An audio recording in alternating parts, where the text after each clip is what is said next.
My name is Grant McComb. Welcome to the World Famous Adventurers Club. It is my absolute pleasure to introduce John Jay tonight to discuss diving adventures all over the world. Welcome. Thank you for being here tonight. Thank you very much, Grant. Happy to be here. So, I'd love to dive right into it. Sorry about the pun. Let's start from the beginning. Tell me about Truk Lagoon. Why Truk Lagoon? And first of all, where is Truk Lagoon? So we've got a slide map. Where is it coming up? Truk is in the area of Micronesia. If we can cue up the map there. Okay, there you go. I've conveniently put a little yellow tag because you'd never find Truk if you were looking at that with a microscope. But you can see it's north of Australia, it's east of the Philippines, and pretty much, just out in the middle of the ocean. And the next map we have kind of outlines, sort of the little atoll that makes up Truk. And I want to clarify also that most people who know of it will refer to it as Truk Lagoon, but originally it was never Truk. It was Chuuk. But when the Germans took it over, when all the European powers were seeking places out in the middle of the world, there is no hard CH in the German language. So the closest they came up with was Truk, and that stuck until after the war and the Chuuks got their independence. So anyway, just wanted to clarify that one. But the atoll is pretty large. It's about 30 miles by 40 miles, and it's pretty calm water. There are some currents that come through, but for the most part, it's shielded from the waves of the Pacific. And as you can see, that's pretty typical. I think the most we had for waves was maybe 1 foot or as much as 2 feet on one particular day. But that kind of gives you an idea of what the islands look like there. And you'll notice that, so there's a particular island called, let me see, where is it? I gotta read it myself. Pfeffen Island. It's about the middle, just slightly on the right side. And that's where the Japanese had a lot of the ships positioned. They had ships they were actively offloading on one side. They had ships they were repairing on another side. And then what they did is, so recognizing that this is a deep water port and vast amounts of space, it's fairly unique in the world as a location. And the Japanese actually were incredibly forward thinking. They got themselves into the tail end of World War I to get access to Truk when Germany's possessions were divided up. So they were planning their advancement through the Pacific way back then. And in fact, the ships that we're going to be looking at for the wrecks, the Japanese were limited to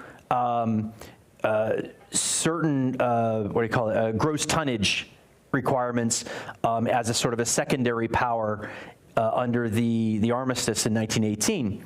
And so they built their ships, but they built them very forward thinking. So while something might be a cargo ship, they had super reinforced the bow and the stern to hold deck guns. Or they might have a ship that would be, I want to say say a Coast Guard cutter, if you would, that had plates that you could cut out on the side of the deck to put in a torpedo launcher. But they had this all planned when these were built. Wow, talk about forward thinking. Yeah. Talk about moving. So this is a significant place to dive and see these wrecks, these pieces of World War II history. What led you to dive here? What pulled you here? Was it the history itself? Was it the... So childhood dream, I would say the first major event I can remember in my life was the moon landing, which was like 4 in the morning Pacific time. And I remember my mom smacking me on the back of the head saying, "This will be important to you someday." Thank you, Mom. The second thing was watching Jacques Cousteau's documentary, The Lagoon of Lost Ships. And so that was utterly amazing. That locked it in. I didn't know I was going to be a diver. I just knew I was going there someday. And that was January. Really rounding out that diving experience for you. Now this is wreck diving, if I'm not mistaken.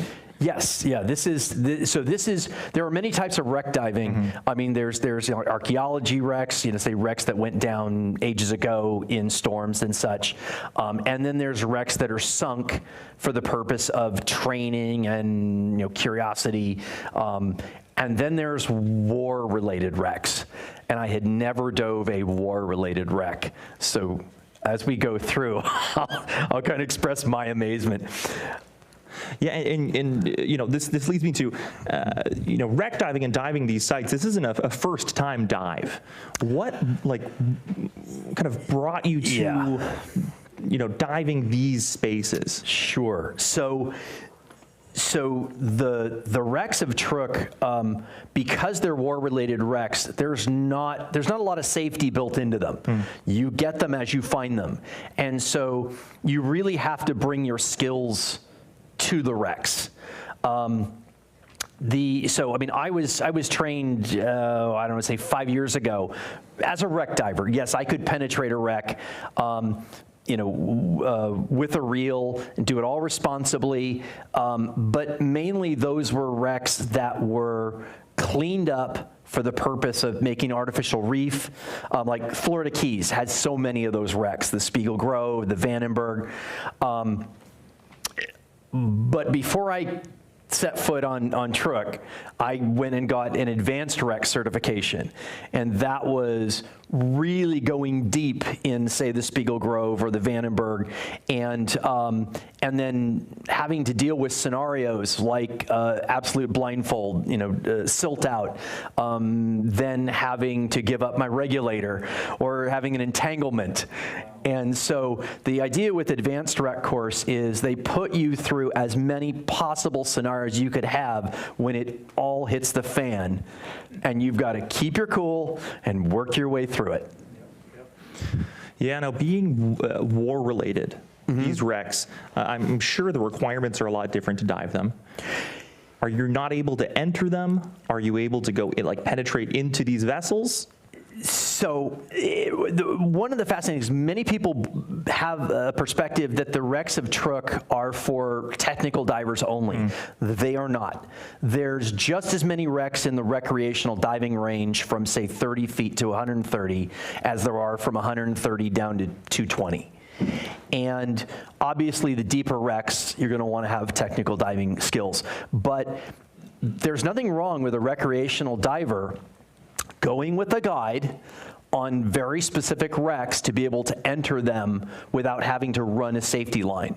And this wreck that we're looking at right now, the Shinkoku Maru, is one of those wrecks where it's not terribly deep. I would say it's probably maxes out about 120. The holds are virtually all empty. So it was sunk when it was virtually offloaded. And there's lots of light coming in from above, so there's not real risk of entanglement except for, some of the metal that's down there, but that's not really an issue. Got it. Yeah, no, it's interesting to see the angles and how these ships have landed over time after they were sunk. Before we get into the angle of penetration on these ships, let's talk about how they got there. Sure. So as we mentioned, the Japanese used Truk as their main logistics resupply base and repair base for the entire Pacific, from the early days of the war. And as the Allies were beginning to make their hop towards Tokyo, and bit by bit, taking the different island chains, they recognized that they were going to have to take out Truk if they were going to be able to control the Pacific and start shutting the Japanese down logistically. And so on February 17th and 18th, 1944, the U.S. Navy put into play Operation Hailstone. And it was a magnificent success. And I don't know, we have a slight video, small video, I think it's the what was it? I got to look up the name of it. What is it? Yanks Smash Truk. Do we have that available? Yeah, let's cue that up. Okay. And this is a newsreel. It's like what you would have in the movies. Yeah. Before the movie.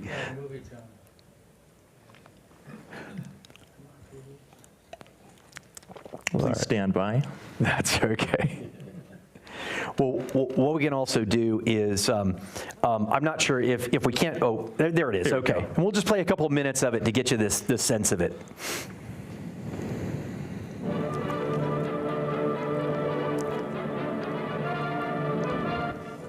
Your commentator is Lyle Zahn.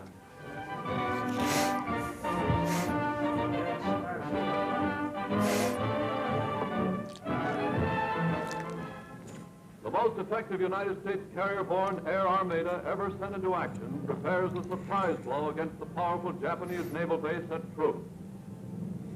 Bombers, torpedo planes, and Hellcat fighters stand ready for the takeoff as their 2,000 horsepower engines warm up. The fleet is close to the enemy's secret stronghold now and still undetected. The first flight moves to the attack. The exact number of carriers in this great fleet is a closely guarded naval secret, but an overwhelming force of planes roars into the sky, the finest planes and the greatest flyers in the world. There goes the spearhead of the attack.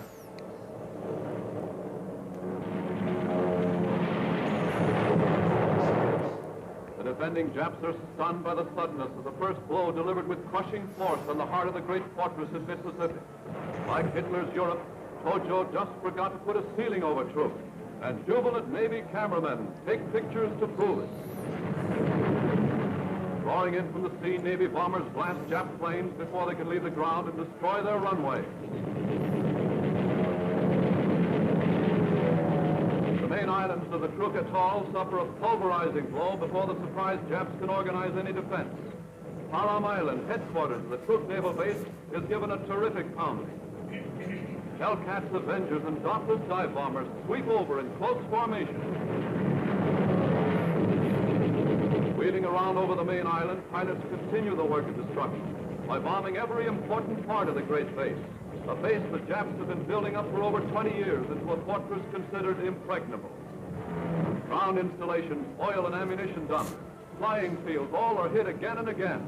Wherever reconnaissance has shown anything of value to the enemy, Navy bombers place their explosives where they'll do the most good. I think that's probably good. And the Truk atoll is given a thorough blasting by us. You've all seen movie tones, but the footage, with little exception, could be just about anywhere. But that's correct. The interesting thing is that the Japanese had these islands for 20 years or more, and they had hugely built up most of the flat sections of the islands. The surprise to me was going back there, it's almost impossible to find any remnants of all the things they built up. It's been almost entirely removed, with the exception of some more remote buildings or like super robust buildings. They just weren't worth trying to disassemble. Was there any other remnant there on the island that you got to see? There were a couple. There was in the initial slides in the first file. There is an artillery observation and aiming tower, really a facility on the top of the hill of WWII Island, and it had a 360-degree view. And below it, and in multiple areas around that hillside, there are huge artillery pieces. I'm thinking that you saw some of the pictures originally. I want to say there's the observation building, and then there's also like I say, these 8-inch guns. I didn't get in and measure them, but they've got a big bore. And on top of that round building, there's actually a platform, and I think I've got a picture of it too. And just one of the next pictures, that's some bullet holes you can see from one of the strafing runs of our planes. But there's a platform on top, and affixed to that would have been so that's a 50 caliber round through a big piece of like 1/4-inch steel. I think it's the next slide. That there would have been on top of that kind of a columnar piece of metal. There's on top of that, in fact, would be the actual aiming device. And so if you noticed on the map of Truk, there's a lot of coral reef, but then there's gaps. Well, all of those artillery pieces were like zeroed on every one of those gaps. So if a ship tried to come through, they could just alert that piece and it would start firing. Wow, incredible. Pretty effective. I mean, fantastic World War II artillery. Yeah. That's fantastic to see kind of, you know, how it's weathered the years since the war. Now, we saw those 50 cal holes in the building, and in the side of that was a ladder. Yeah, it's a steel ladder. Wow. I can only imagine the devastation you saw beneath the water. Oh yes, no, absolutely. In fact, if we could go to the first slide or the first photo in the Shinkaku Maru folder, what I want to do is kind of take you through. I didn't shoot a lot of video on this. It was really just stills, but I kind of want to take you through the progression because that was my first experience going into what was evidence of a war zone. So Phoebe, if you can bring us to that first slide of the Shinkaku. We've got a picture of the original ship in its pristine form, if you can get us there. While she gets us there, it was probably a very humbling experience to see the devastation of this run on Truk Lagoon, this bombing run, this portion of a grander military campaign, just to be in the presence of fortresses that, you know, once were thought to be completely defensible. Ships that were thought to be unsinkable, probably. Again, with most of the infrastructure removed, it was very hard to tell above the water that there was so much devastation wrought on this area, but it was only after going underwater that it became so immediately apparent. Okay, here she comes. She's going to get us there. So what we're going to do is we're just going to go like slide by slide, and I'm going to explain each one for you. Give it a second. Sure. The computer's slow. I probably clogged it with all the images. So the first one would be the picture of the ship in its prime. So just generally while we're getting there, okay, so here, well, that's the high end. I was actually looking for the Shinkaku. It's the file before this one, but you get the gist. The high end's the second ship that we're going to look at. There we go. Oh, sorry, forgive me. The Fujikawa. Yeah, thank you. I got my ships mixed up. Okay, so we saw a picture of the Fujikawa. This is actually what it looks like. You know, sitting on the bottom. It's upright. It's more or less clean. It was almost empty of all of its supplies when it was bombed, then torpedoed. So we can move on to the next. Okay, so this is entering the water and coming to one of the first king posts that was used to as a base to move the crane and lower the equipment into the holds. You can go ahead. And then it's just looking down into, I want to say, like probably hold number 3. And they count the holds 1, 2, 3 from the bow to the superstructure, and then 4, 5, and 6 from the superstructure to the stern. So we're descending down in now. And then you get down and you start seeing some barrels down there, and those would have been aviation fuel at the time. And as we get closer to those barrels, you can see there's holes in those barrels. A lot of those were shot, or in some cases, if there was ammunition around them that got caught on fire, it would go off and it would pierce more barrels. So there's a lot of flame going on. There's a torpedo hole you can see, that opening. So this wreckage, and I want to point out, this is a really important slide. Right up at the top center, you can see that there's metal wrapped around itself in a curlicue. That's 1-inch plate steel. So for the amount of concussion and heat to rip that steel and wrap it around itself, that was very impressive to me. And it was, like I said, the light part, that was a bomb that had actually come down between holds 3 and 2 and went right through the divider wall between those two. And then that light is from a torpedo that hit almost the exact same space, which is why the ship sank. so effectively upright. Bad day to be on that ship. It is. And so you can see here, again, more twisted wreckage, and just, I'm sort of trying to take it in right now as I'm going down, like, what else am I going to see? There's the hole that the bomb blew between hold 3 and 2, and I was the first diver through, and so my buddy's coming through. And we go to the next shot. And this shot right there got me free drinks for the rest of the trip.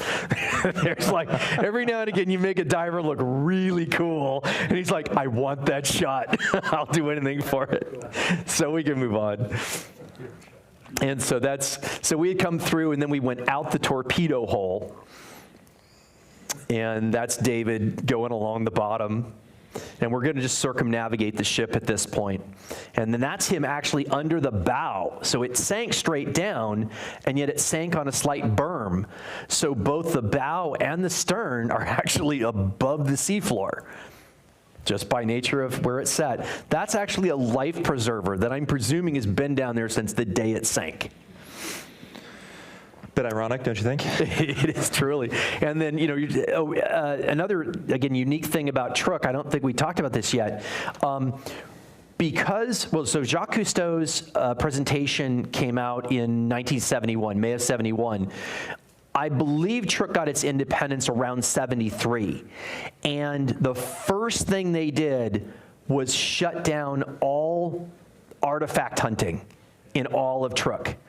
And so as a result, because now divers knew where Truk was, but because Jacques Cousteau's diving all over, divers are now taking their equipment all over the world. And as a result, so many other places are completely raided of artifacts. But in this case, you can see the huge propeller. I didn't realize, I even dove, I haven't dove other places on World War II wrecks, but most of them don't have their propellers. They were all salvaged, except for Truk. And then, so this was a set of gouging cables. I guess they run a degaussing. So they run a current through them to try to prevent their own torpedoes or mines, I guess, from impacting the ship. Magnetic signature. What's that? Gets rid of the magnet system. There you go. Excellent. And so I just found this structure of sponges on this, and I thought, God, that's lovely. And the next slide is when I hit it with a light. And it just explodes into color. And that's what you find all over Truk, is the pictures are pretty washed out because of the depth of these wrecks, but the minute you hit it with a high volume light, wow. This is actually a stern gun on the Fujikawa, and then we can keep going. That's, I can't remember what they call it, so anyway, one of the posts. Just happening, and so it doesn't seem like there's a lot of fish life down there, strangely enough. But there are these anemones and little clownfish and stuff around them, but absolutely gorgeous, again, when you hit them with the light. So being a relatively locked down site, not a lot of pillaging, not a lot of plundering, were there things that you saw down there that surprised you, didn't anticipate seeing, just because so many other dive spots are so picked over or sterile? Can we back up one? Maybe one more. Okay, let's keep going forward. Sorry. So now we're moving towards the front of the ship. I'm going to answer that question. So this is the superstructure. It happened that a bomb went straight down the center of the superstructure and imploded the whole thing. So let's continue forward, and you're going to see this funniest thing. So one more. And there's a telephone box that was part of a wall somewhere. Someone could have spoken on it. You just come up to this telephone box. Okay, that's great. And we're going to keep going. What I like about Truk also, and I'm moving towards the front of the ship, that's hold number 3. That's the first one we entered. Keep going. And what happens in Truk is there are artifacts everywhere, and obviously some even deep in this ship. So we can stop there for a second. What happens is divers, when they find something really interesting, they'll bring it out on the deck and lay it as a display for anybody to see. Not only does it give you a really kind of rich idea of that particular wreck, maybe what's representative of that wreck, but it also prevents people from feeling a compulsion to dive deeper into the wreck and potentially put themselves in danger to go find curious artifacts. So obviously a fire extinguisher here that I don't remember what the blue fish name are, but it's their house. And then I think the next slide, yeah, so here is just a nice collection. In the foreground is a 5-inch artillery shell casing. And then you're going to see a shoe off to the left. And then you'll see a series of bottles. You can't really see it, but right next to, just to the right of the artillery shell casing, is a sake bottle. And the sake bottles are about, I don't know, it's like 14, 15, 16 inches tall. But you see also other bottles back there. Those are beer bottles. And you cannot believe how many alcoholic bottles there are down there. Clearly, that's how they kept their sailors from not revolting. And one of the running jokes was, if you can actually find a complete bottle, you would have been allowed to bring it up so we could test it, but no one ever found one. Yeah, there's artifacts just all scattered in there. Oh, and you can see in the back, there's a plaque on the, there's a plaque on that part of the deck. And that plaque is actually dedicated to a man named Kikyu Asef. He was a young man, he's Chuuk. He was a young man, I want to say he was 11 or 12 when they bombed Pearl Harbor, when they bombed Truk. He was present at the time. And so later on when he grew up and he started diving, he made it his mission to go find all these wrecks. And so as a result, he started his own dive shop, and they have a hotel now, they're called the Blue Lagoon. And it also became a museum. So he was one of the few to be able to salvage like the bells of 10 or 15 different wrecks and guns and sabers, and so it's an amazing. That's a porthole cover for the bridge, but. If you get to Truk, you gotta go to his museum. His son's still alive, he is not, but absolutely remarkable set of artifacts, and they're all in just beautiful condition. That's fantastic, going and seeing them above water for those of us who aren't divers by training. Yeah. So this being the scene of what was a pretty significant battle during World War II, there's one thing I'm not seeing, and it's any kind of bones or remains of any kind. And my assumption would be that they were, I don't know if exhumed is the proper term, or repatriated to the countries that they came from originally. But walk me through that. Sure. So when Jacques Cousteau did the dive in 1971, they came across numerous groupings of bones. And so all the ones that they could find within, say, recreational limits were repatriated back to Japan. But for the most part, there were not a lot of people on these boats. Now, if they were under repair, they might have a repair crew. But with one exception, and we'll get to that one later, there was very little loss of life on these boats. Like I say, save that one, which we'll come to later. Yeah, answer your question. Yes, absolutely. Yeah. Excited to see where that goes later. Sure. So, let's stop the slide right here. So, this is actually in hold number 1. These are 2-inch anti-aircraft shells that are fully intact. So they're live.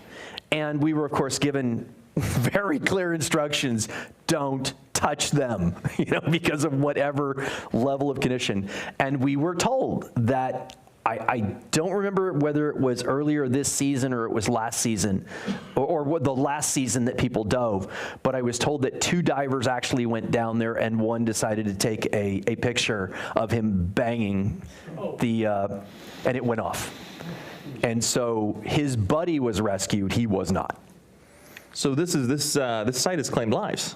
Yeah. Yeah, so that cleared everybody. You know, there are certain things you can actually get up close to and touch, like there are some artillery, there's some, like the big gun shells. I want to say 16-inch, 15, I can't remember how big they are, but they're monstrous. They're like Iowa-class size. But those are just the projectiles themselves. They're totally inert. Got it. And as far as you know, the plan is just to leave everything there. Absolutely. Sure. Just let it sit, let people dive, let people see it as it lays. That's fantastic. So this you see a whole bunch of the 5-inch artillery shell casings here. Oh, so this is a wing of a Mitsubishi Zero in hold number 1, and that was just amazing to go down and touch a Zero. So this is the cockpit. So they actually had the cockpit empennage separated from the wings, and they were going to reassemble them on Truk. So this is the cockpit looking from the rear forward. And then if you can see in the center, it's a little hard to see. You got barrels all around it, but there is what's left of a tail section, which prior to this season was still intact. It was still part of that fuselage. But a diver, not from our group, but a diver actually went down there and sat on it to take a picture and broke it off. It happens. Yeah. So anyway, but utterly extraordinary. So we'll move on to the high-end Maru now. Now the high-end is at this moment the largest wreck in Truk. It was not the largest wreck we'll talk about. It's laying on its side. So while it may be challenging to navigate through a wreck that is upright, it is additionally challenging to deal with a wreck that is in any type of an unusual configuration. So as you're going through, you'll see, like that's the bow. That's from underneath the bow. It is also suspended. The bow and the stern are both off the side, off the subsurface. And you can just see, you can't really, that's part of the superstructure, but it's really muddled with a lot of the king posts that fell over and the cranes. So it's very disorienting just swimming up to the wreck. No, even hard. So there's a stairwell that's laying sideways. Obviously that would be climbing up the superstructure from the deck.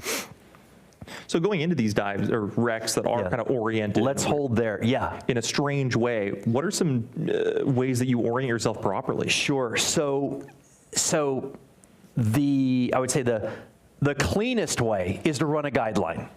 Then it doesn't matter which way the wreck is facing, you have a guideline to always navigate in and out of. In this case, these holds were large enough that with the quality of divers that we had, we weren't really worried about stirring up too much muck. And if we did, we would, the next group would look in and say, all right, we're going to pass on that for today, we'll come back to it. Most of the holds you've seen so far were pretty rectangular and pretty open, and they had some cross beaming for more support. I came upon this one, and it's just a long slit about 4 feet by, say, 25 feet, and it was the oddest thing. So they motioned us in, and I think we've got a little video of me trying to navigate my way through this. Yeah. So you'll notice all the rust that's everywhere in this particulate matter, and you see the diver finning right there. And even though it's the most delicate finning, look how it's stirring everything up. So I'm taking these tiny, tiny little fin kicks, and I'm actually taking a finger, and I'm pushing off of anything so that I'm trying to release as little rust as possible, because it just accumulates in the water, and then you get backscatter on the photos. So the visibility inside here is maybe 10 feet. And I know the guide's gone through, and I can sort of semi-see the guide, so I'm trying to just get my way through it without banging in anything or dumping more silt. And you'll hear some changes where I have to add some gas to the unit. To keep my buoyancy right, and you see it's super, super slow.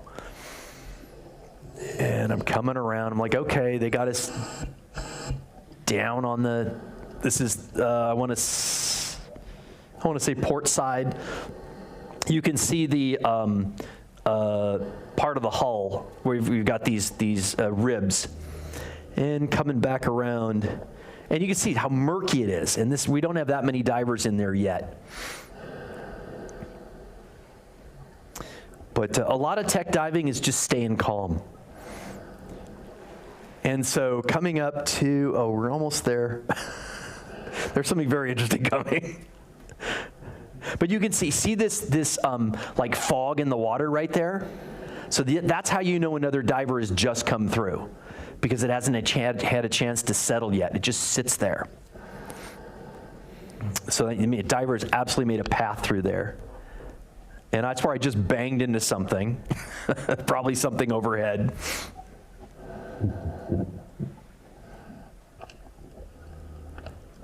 And then something starting to emerge.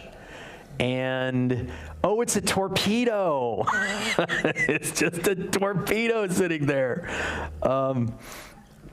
Anyway, that was just fascinating to come along and see a torpedo just vertically in my area. And, oh, okay, sorry, there's the torpedo. And I'm like, oh, that one's got like a 2,000-pound explosive on the front of it. Now, that's the torpedo. So is that the tail end? Is that a propeller I see? Yeah. So, and where in the ship is this oriented? You're swimming from? So the floor of the ship, oh wait, let's go back to that. Well, you can finish. The floor of the ship was to the right. Okay. The open deck was to the left, and basically this torpedo was pointing down towards the port side.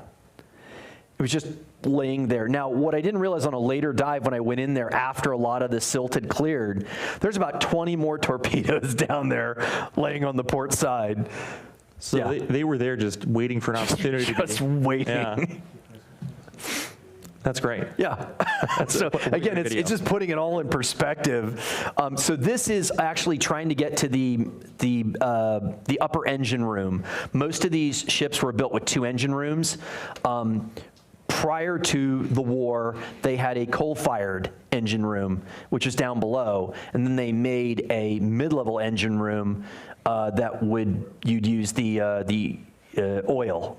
Crude oil, or whatever it is they would burn. And so this is working my way through the ship trying to get to the upper engine room. Go ahead.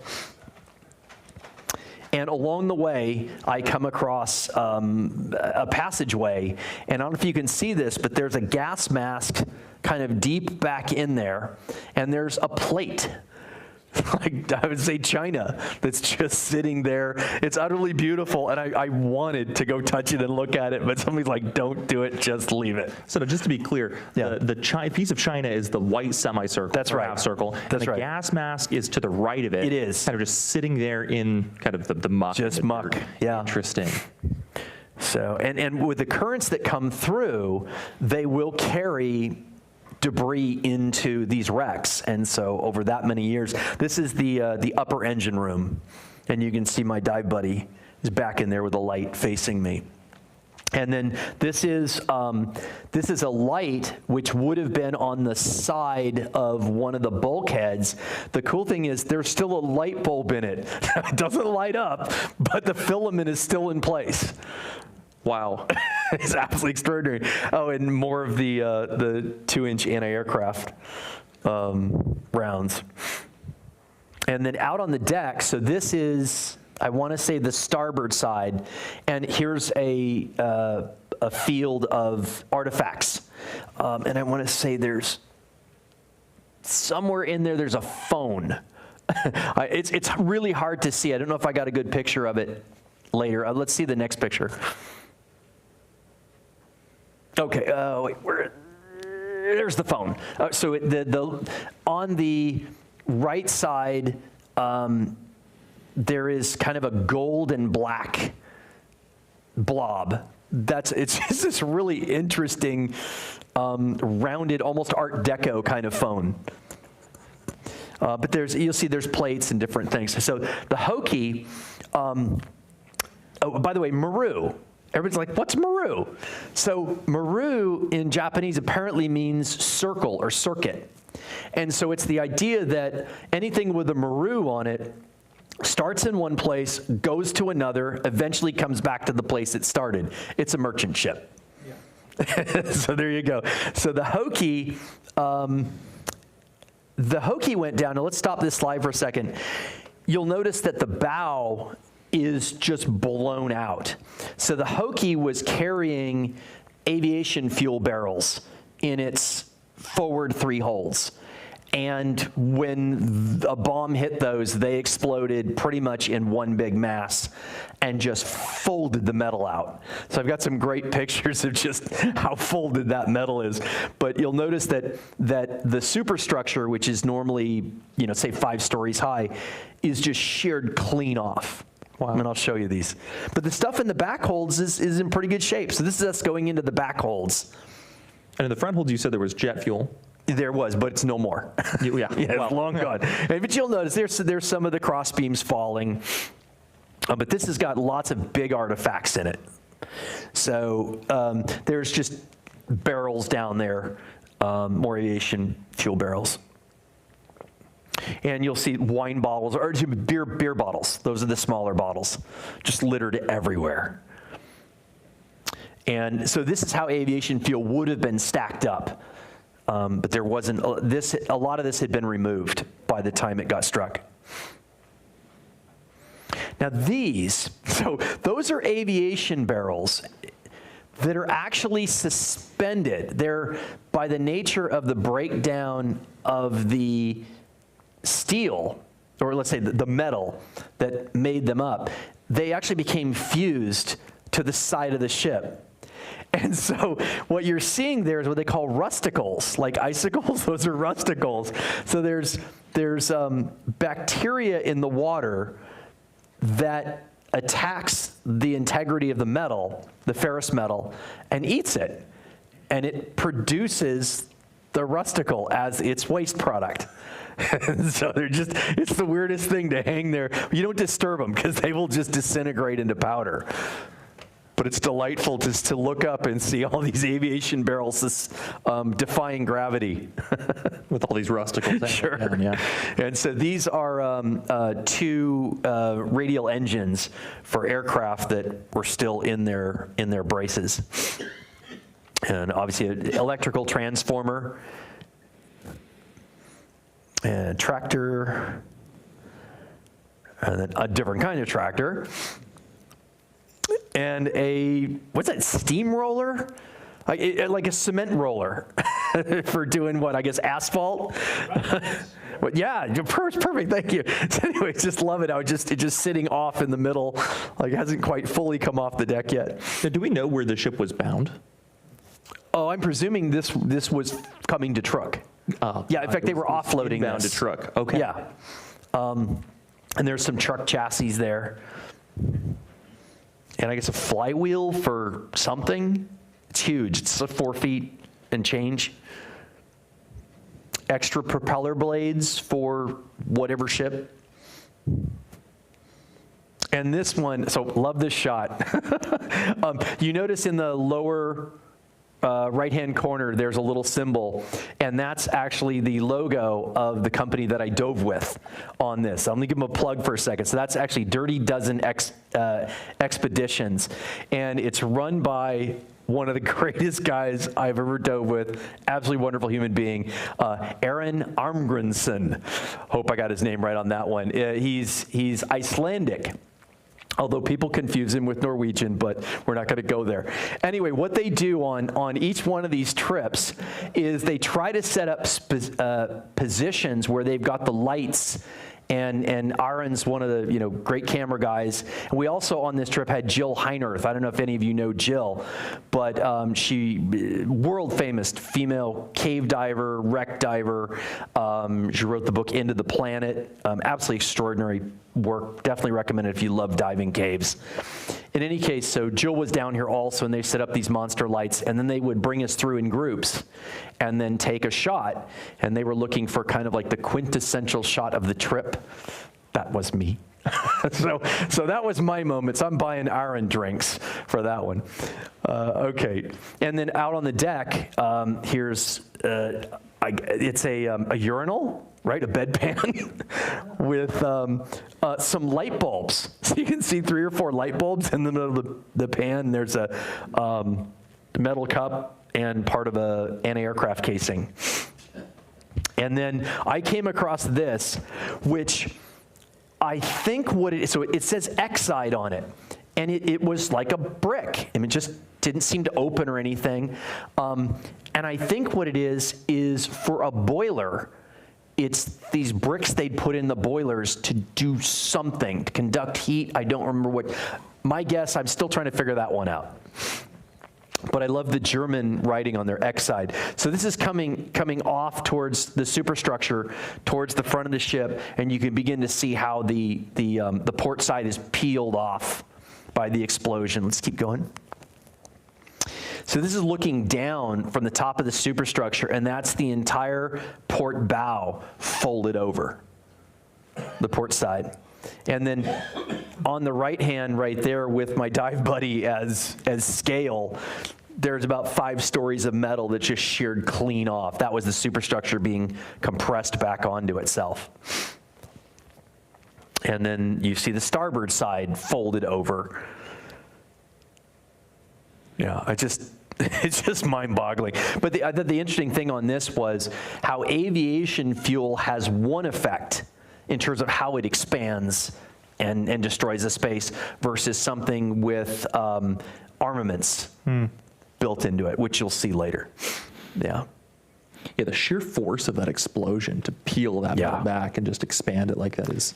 So these are some miscellaneous ships, not enough to go talk about, but this, I forget which ship this is, but it is just millions of ammunition rounds. Just, the cases have dissolved. It's just piles and piles and piles. There's probably cases down below the silt, but no one's going to dig down to get them. And that is a staff car from the side. And all that's left of it is the engine block and the front. Everything else has disintegrated. And there's, again, more rounds just everywhere.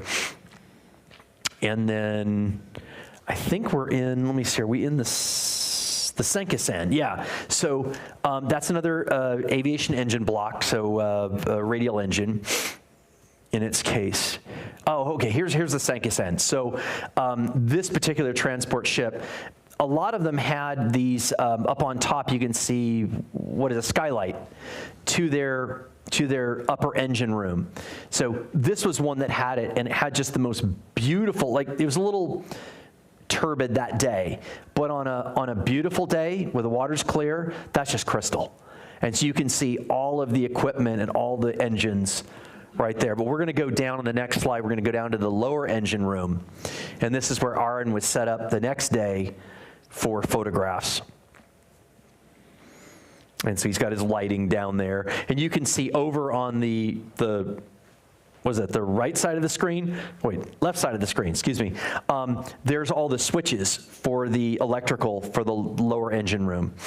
I got to say, on the previous slide, the first time you swim down a flight of stairs must be trippy. Yeah, it takes some getting used to. Now, with the rebreather, which we can discuss later, it takes a lot of extra work because when you're changing depth on a rebreather, you're working. There are things you have to do because especially if you're descending with the rebreather, the gas that's in your breathing loop is now being squeezed by pressure. So that full lungful that you had just a moment ago, you don't have anymore. So you have to add some gas to it. But this is the lower engine room. And there's the engines. Just dive buddy there. And then back up on deck, this had a great selection of stuff. So you can see there's a sink about in the middle of it. You've got sake bottles, beer bottles. I think that's either a spittoon on the right hand or on the left hand side right next to the boot.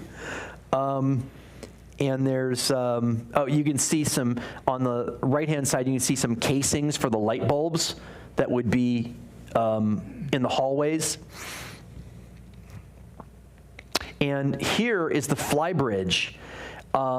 So this would all be exposed, so no windows, but you can see about the middle right of the screen is something called a register. And you guys know on the ships, right? You're like all ahead flank, and they ching ching.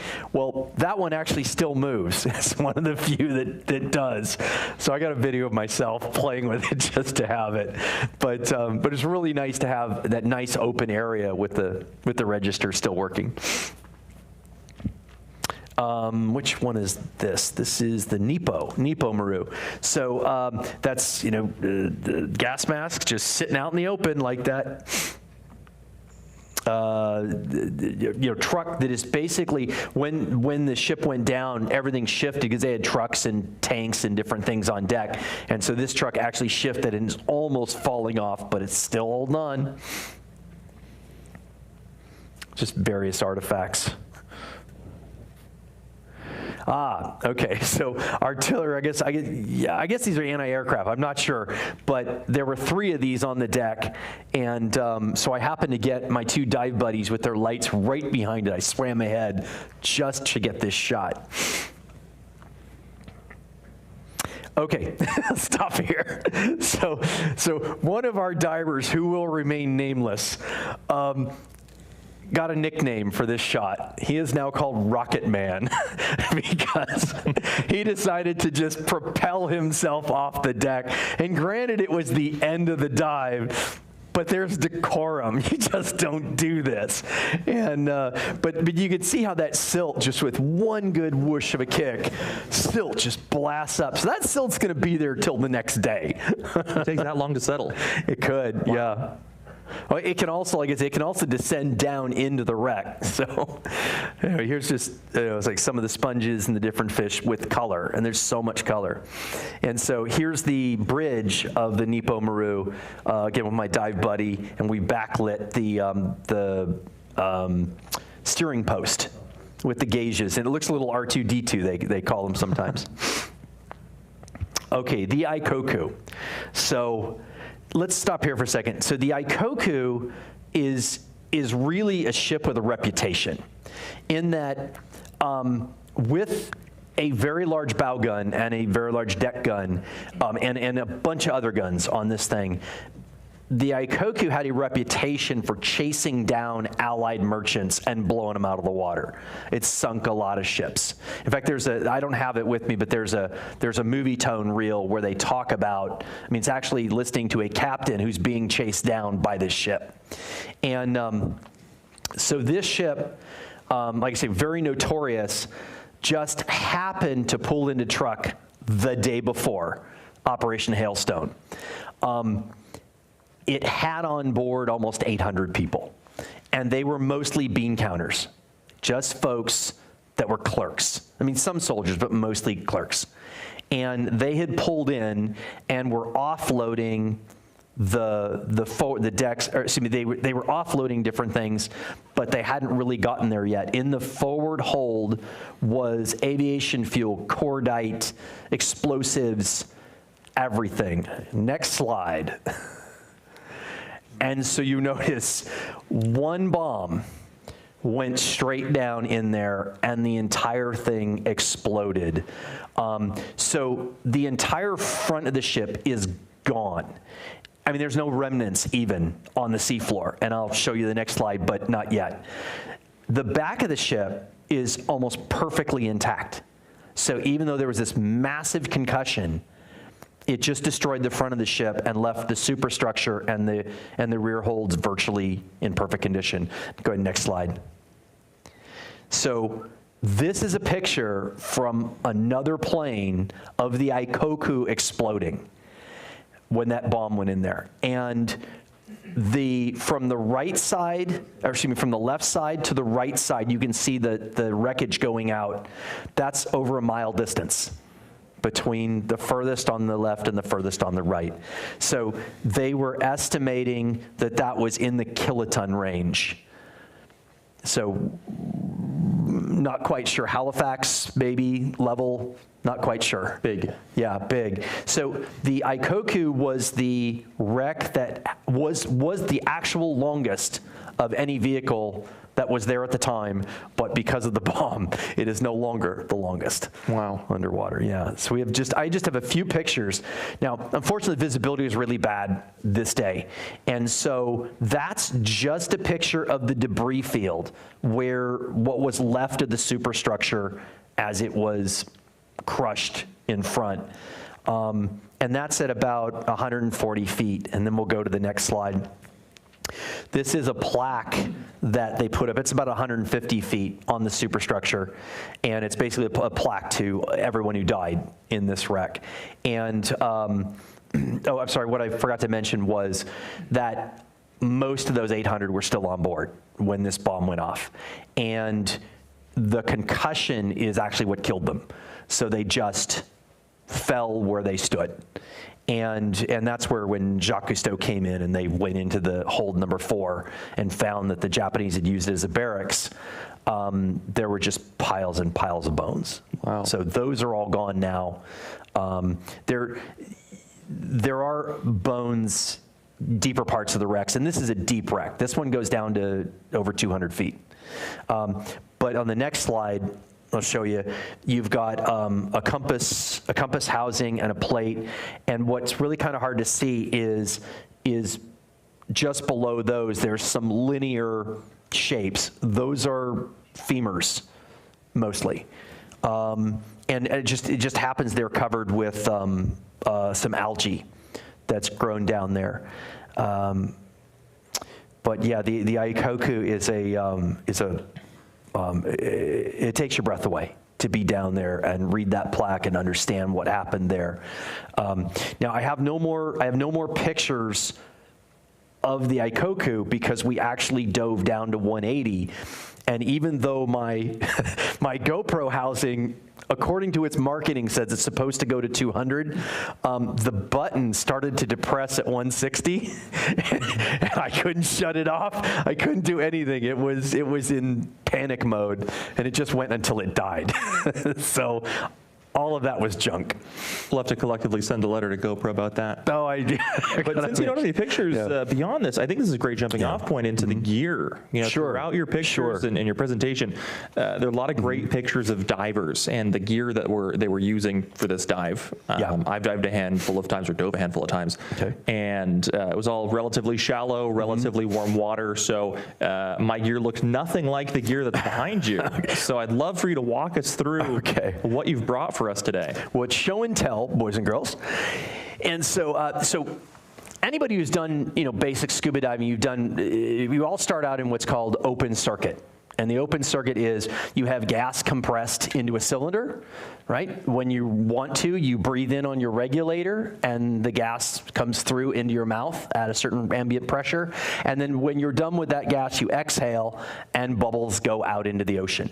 Okay, and so anybody who does CPR, you know that we're breathing 21% oxygen typically, right now we are, and we only consume about 4 or 5% of that, we turn it into CO2. So there's still 15% oxygen that's in that gas that we have just breathed out, although that would be breathable, that next breath, but it's gone. What the rebreather does is it captures that remaining oxygen and it brings it back through and it treats it. And so I'll kind of explain that the system here is set up with a couple of elements here. So my breathing gas is over on my left side. Okay, so that's the gas that would take me down to whatever depth I'm intending to go to. And before I get into my dive, I'm going to infuse some of this gas into my counter lungs, which are right on the side here. And they're called counter lungs because when I'm breathing in, all that gas in my loop is in my chest. But when I breathe out and I don't want it to go out to the air, what it does is it comes out of my loop. This is my loop right here. Comes out of my loop, goes through this hose, and it goes through a scrubber, which is, oh, come on. Help me out. I keep thinking calcium carbonate, but it's soda lime.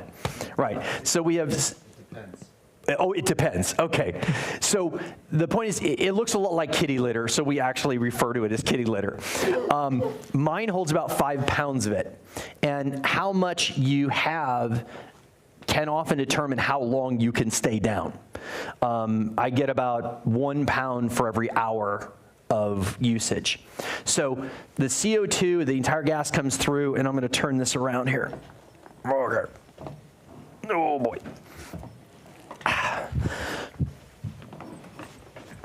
Okay. So all the gas comes through, this side goes through the scrubber, and then gets pumped into the counter lungs, which are right here.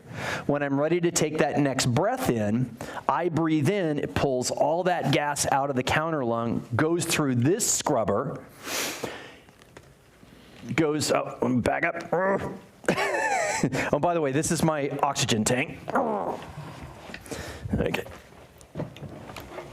Okay.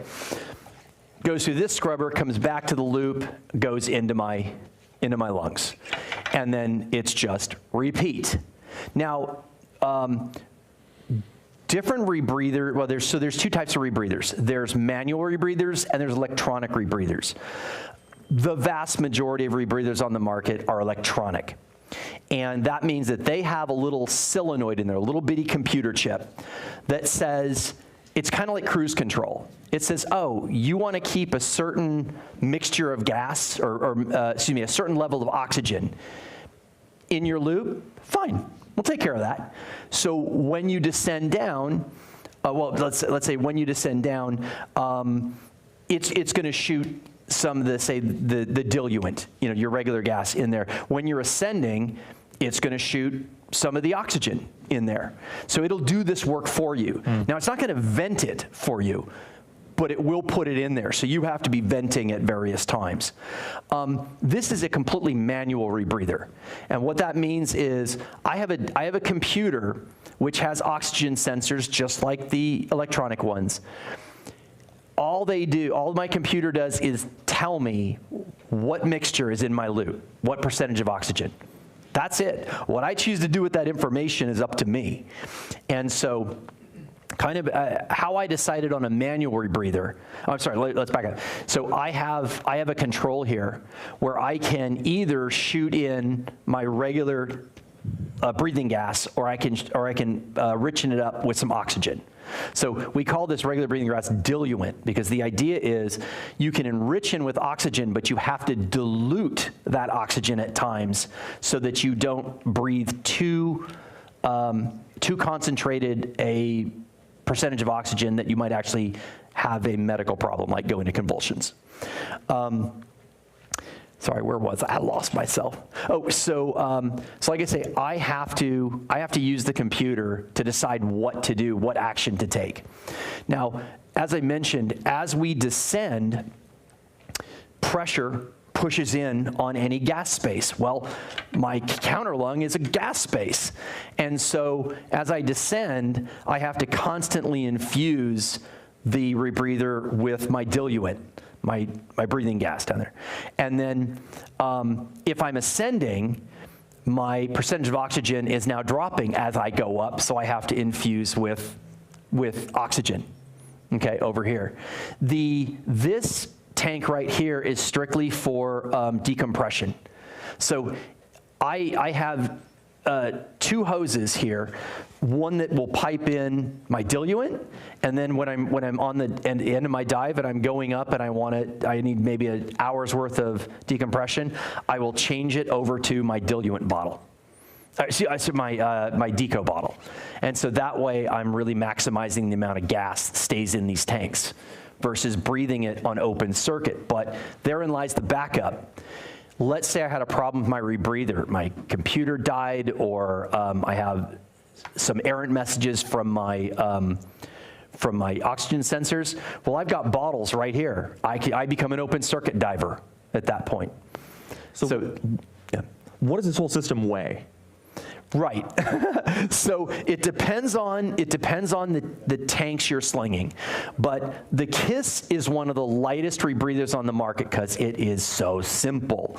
So I think without any absorbent in it, I think it weighs 21 pounds. You know, absorbent's another 5 pounds. So let's say 26 pounds. Now, then each of these aluminum 80s probably weighs in the 35 range. So you've got 70, let's say 30, and then I'm going to be carrying some lead weights to offset the weight of my wetsuit and the weight and the buoyancy effects of the aluminum tanks when they become empty, or let's say when they start getting empty, because they will start to float, and it's really annoying. So maybe I'm going to be in the water with this rig 125, 130 pounds. If I slap on a couple of aluminum 80s, so double the capacity of these tanks, I got another 50 pounds on my back. So you don't go walking a beach dive with aluminum 80s on. I don't. I'm not a big guy. I'm not a strong guy. But it's perfectly reasonable. I will often take this entire thing from my car and march it down to the beach and go for a dive. Oh, that's great. Yeah. Good stuff. Well, I know we have some eager members in the audience. I'd love to open it up to questions at this point. So if you want to pass the microphone around, actually, we'll start in the front here. I'm actually going to take the first question. How many ships are sunk in there? Oh, great question. So it's something in the order of 50 ships, and I would say over 50, and I want to say, I'm no expert on this, but I want to say like 100 airplanes. There's just an amazing amount of wreckage down there. Incredible. Yeah. 2 questions. Approximately of those 50 ships, how many have you dove on? I've dove on 10.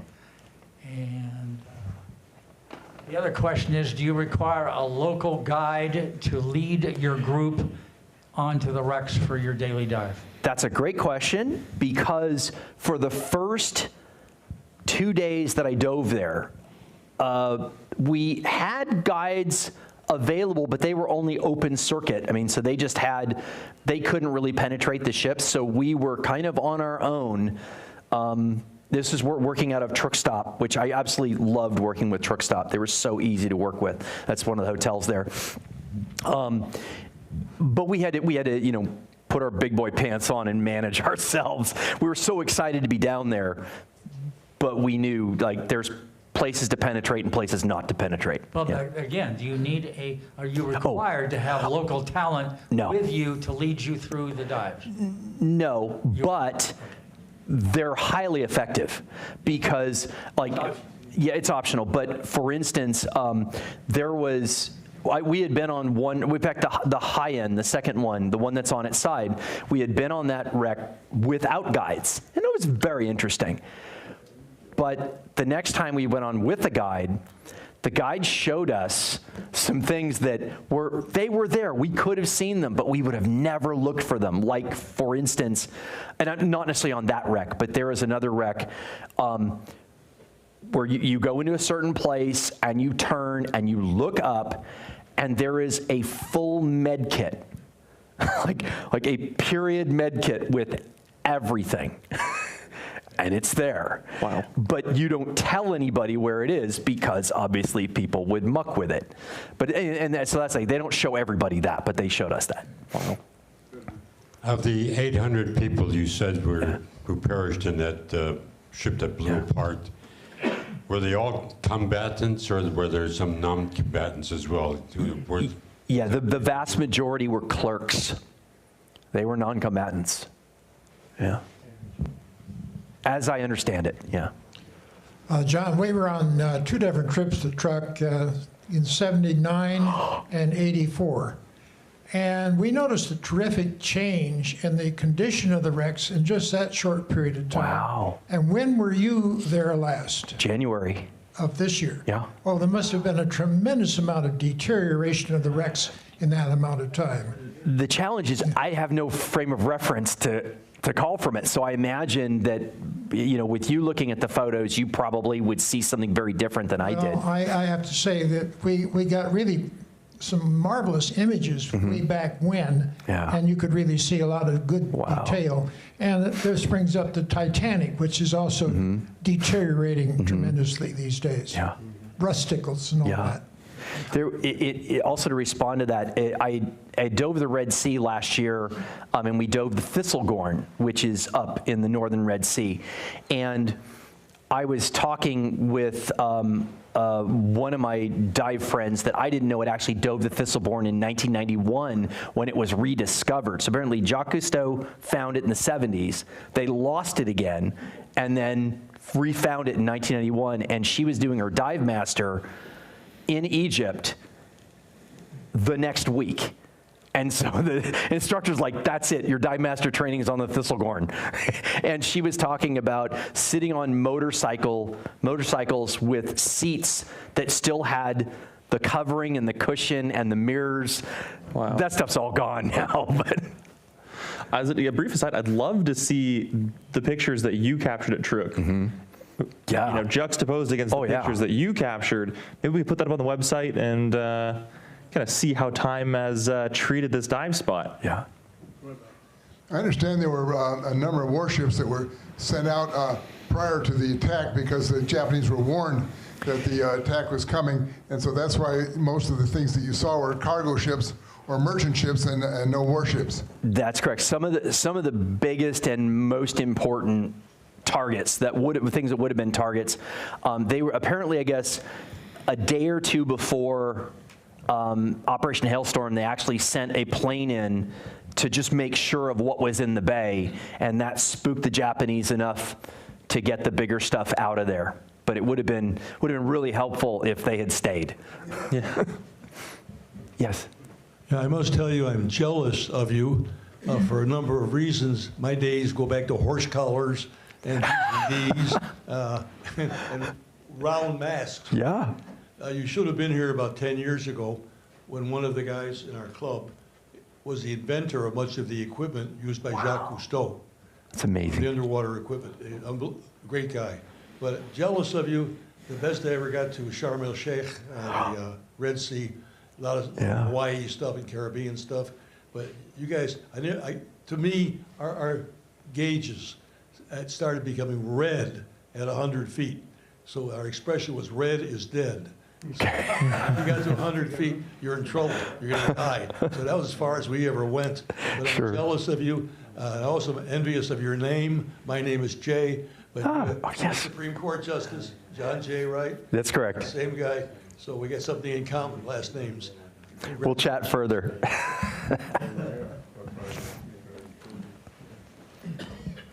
So you've dived one of my goal places. Have you ever thought about Bikini Atoll on some of the nuclear wrecks? Can you tell us anything about that? So I haven't dove it yet, and I haven't placed my my reservation yet. But Aaron, with Dirty Dozen Expedition, loves Bikini, and so they run several trips out of Bikini each year, and on their website, you can actually see the presentation of some of the places they dive. And for instance, like one of the sort of holy grail trips at Bikini is, I can't remember, is it the Forrestal? I can't remember, Saratoga. So on the Saratoga, there is a set of entrance points on one of these vertical surfaces. And one of those is the dentist's office. And so they will draw, names out of a hat, and that team gets to go in there first. And it's quite a trick to get there. It's very tight. And it's only like one team gets to go in because once somebody sits in that chair and the silt starts coming up, it just doesn't go down, I guess, for days. But it's this iconic shot of somebody sitting in that chair. Someday, the dentist chair. And so a little follow. Go. Yeah. Please, no, after you. A little follow-up. I understand South Pacific wrecks around are getting blown up and salvaged. Yeah. Like the HMS Repulse. Tens of thousands of tons of high-grade steel armor are getting salvaged. And any idea who's doing that, or can you talk about that? I mean, nobody's specifically saying anybody in particular is doing it. I would imagine probably organized crime? I don't know.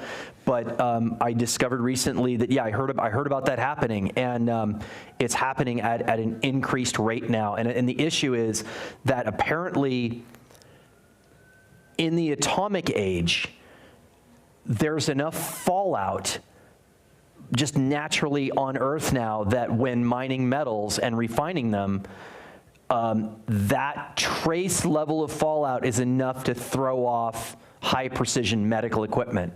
And so now they are going to the bottom of the ocean and they're carving up these wrecks and using them for that metal.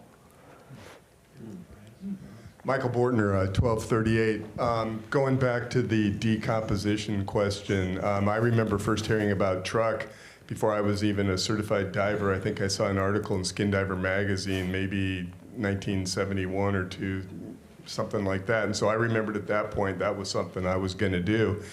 And I remember there was the classic iconic shot of the, the big deck guns, and they were not quite, but they were pretty pristine. You could make everything out. And I went in 2016 and did the dives similar to you, and many of them were just big coral and sponge-encrusted blobs. So they almost didn't look like, a weapon anymore.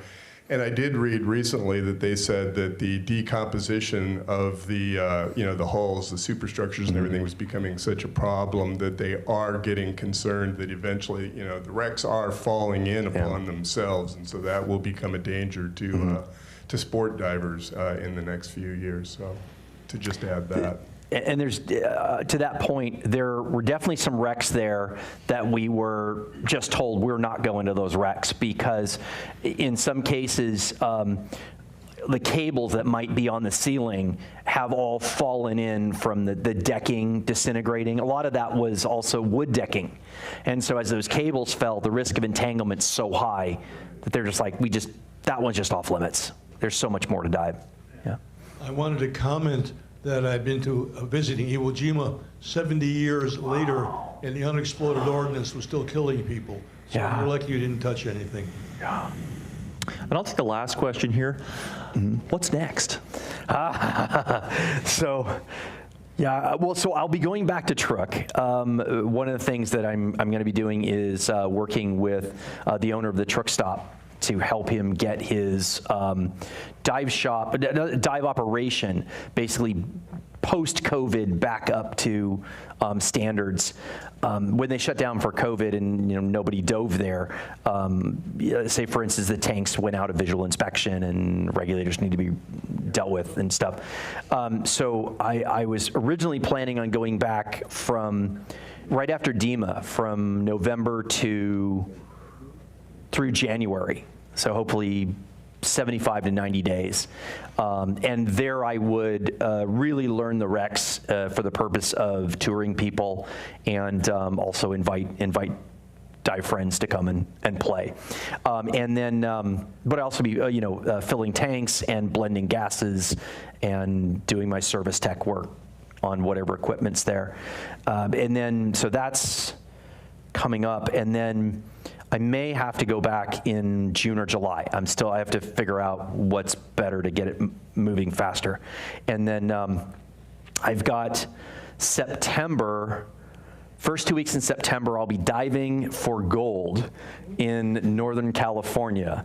I have a buddy who does this every year, and I've wanted to do it for the last 4 years, and finally I got the right time to be able to do it. And then, so we'll do that, and then that's early September. Then I'll be going to Roatan on a rebreather trip for late September.